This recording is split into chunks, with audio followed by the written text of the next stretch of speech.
Nós vamos falar a partir desse momento, nessa continuidade desse transcorrer sobre o pensamento dentro de alguns períodos históricos da humanidade, falarmos um pouco de como nasce e vai se desenvolvendo a Idade Média. Idade Média essa que foi dividida, como falamos em um vídeo anterior, Idade Média Baixa e Idade Média Alta. A Idade Média Baixa, que inicia-se no ano 476 depois de Cristo, é o período em que há o início de uma efervescência dentro da construção do saber da teologia. É o período em que a ciência torna-se teocêntrica. É o período em que tudo era interpretado à luz da fé, tudo que não fosse ligado à fé automaticamente era falso, e a igreja se tornava assim a detentora da verdade. Na sequência, nós vamos ter então o período que nós denominamos de noção grega da verdade.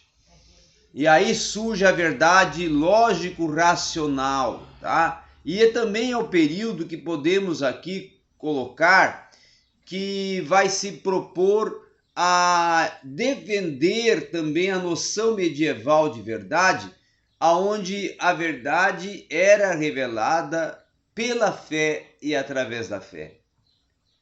A teologia na Idade Média, nos anos 476 a 1453, ela vai trabalhar com a ciência como conhecimento que continua distanciado da técnica e da experimentação.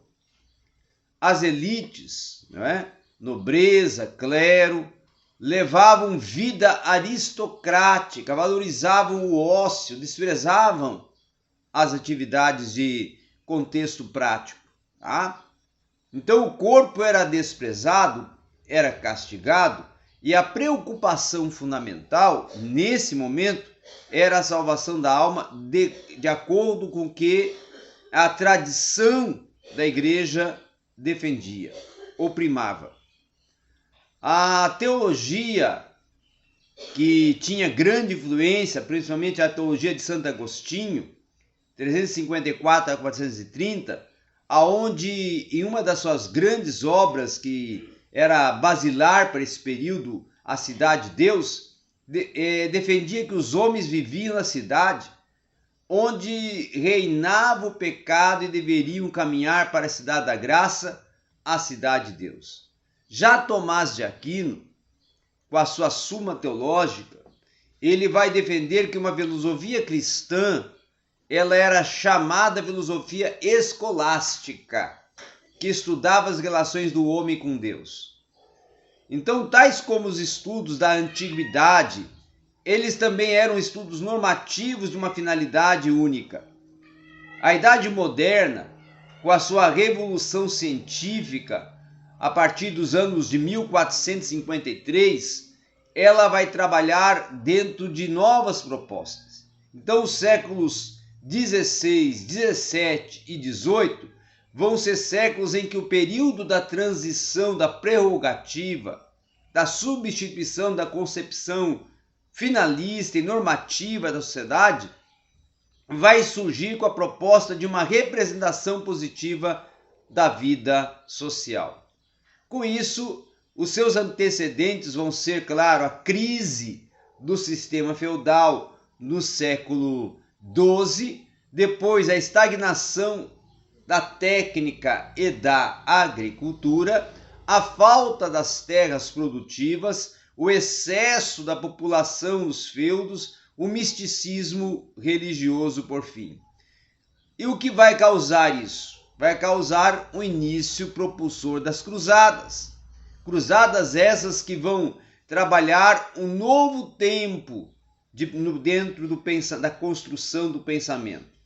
Florestan Fernandes vai trabalhar e vai defender, por exemplo, a partir do que ocorre com esse momento, que ali surgem os fatores socioculturais, ali surgem os fatores intelectuais e ali, por fim, também vão surgir os fatores relativos ao sistema da ciência.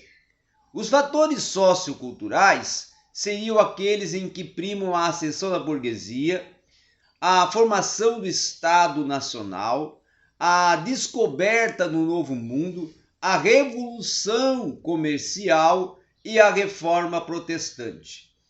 Como também depois vamos ter a ascendência da revolução industrial, e aí vem a ascensão da burguesia com o rompimento com a formação social da Idade Média constituída e de sacerdotes, senhores feudais, servos, e apresentando assim um novo quadro social com a emergência de uma nova classe social. Dentro disso, vai surgir a formação do Estado Nacional, que é o pacto da burguesia com o rei. Tá? E aí, dentro desse Estado Nacional, nós podemos ter e temos as questões que começam a surgir, como o poder impessoal, os feudos, tá? Os exércitos, os burgueses, a monarquia, o comércio, né? Os comerciantes, aqueles que dominam o trânsito do comercial. E aí também vai surgir a tradição, a nação e a cultura como bases pilares da sociedade.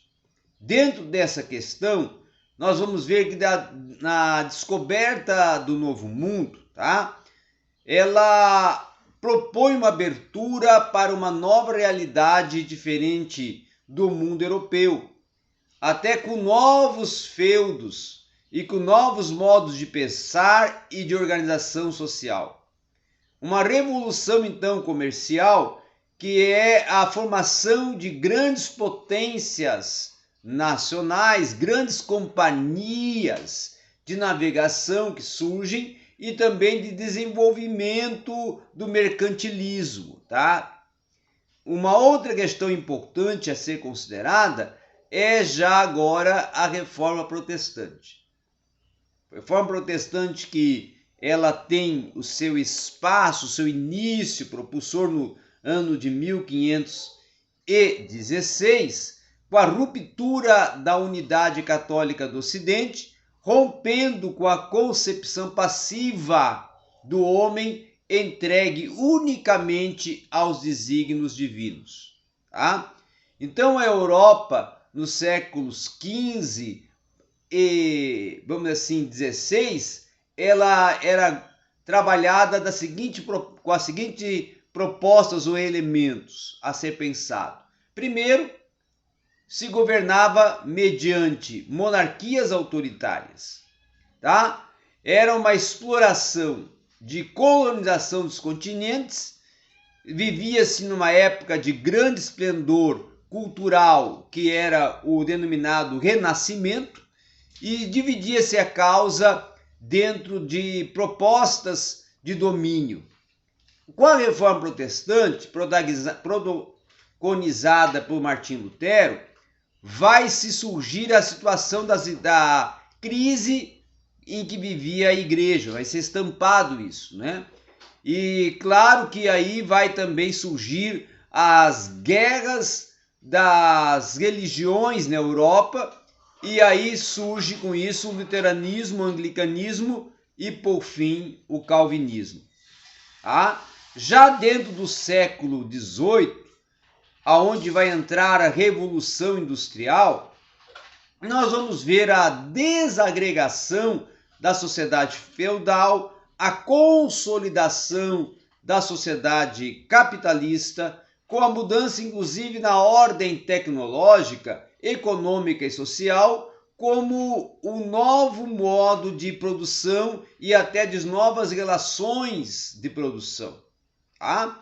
Com a Revolução Industrial, as consequências vão surgir a partir da produção agrícola, que se torna destinada ao abastecimento de matérias-primas, o fluxo migratório para cidades industriais, tá? A expulsão dos camponeses e o inchaço, né, urbano, partindo da miséria, da mendicância, da prostituição, do alcoolismo, da promiscuidade e também das epidemias. Tá?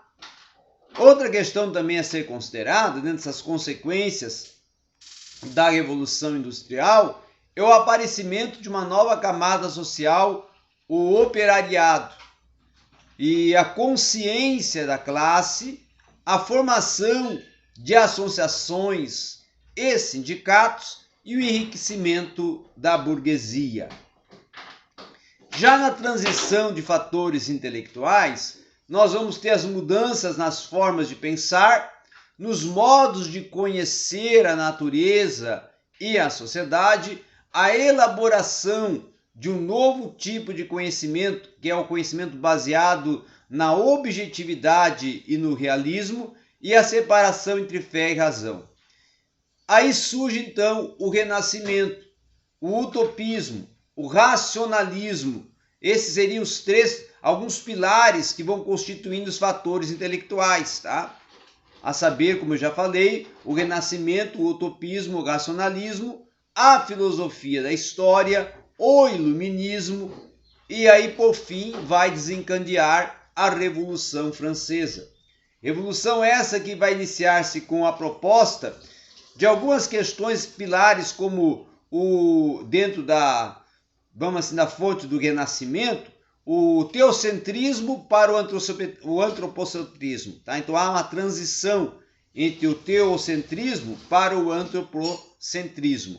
A valorização do corpo, a valorização do trabalho e do ócio, tá? E a superação, principalmente, da religiosidade, da religião, que prometia o paraíso no céu, que no caso o catolicismo, por outra que considerava a riqueza terrena uma bênção, que no caso esse era o protestantismo.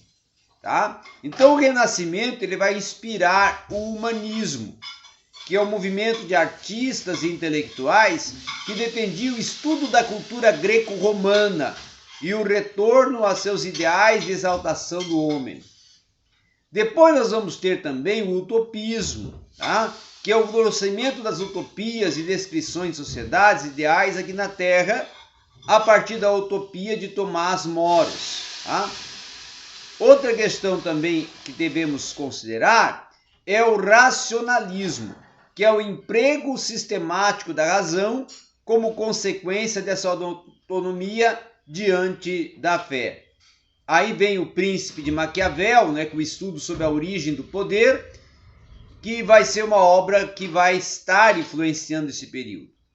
Os fatores intelectuais, como o caso da obra de Thomas Hobbes, o Leviatã, vai ser aquela que vai sustentar a necessidade de um poder absoluto para manter os homens em sociedade, ou seja, o que impeça que eles se destruam mutuamente, tá? Uma outra questão também é o Novum Organum, tá?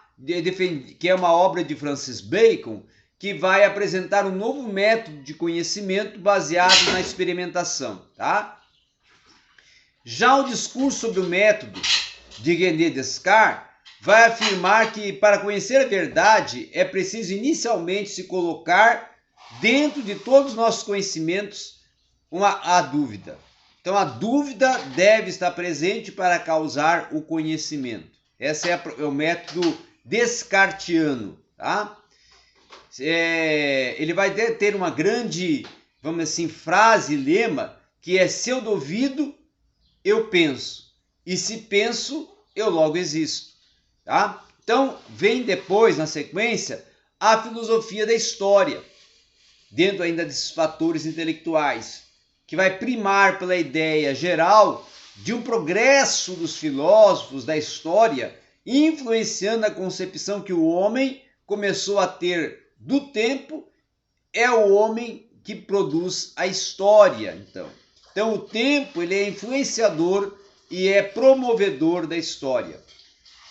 O iluminismo, nos séculos XVIII, os séculos das luzes, vai trabalhar com os filósofos que pretendiam não somente transformar as formas do pensamento, mas até a própria sociedade.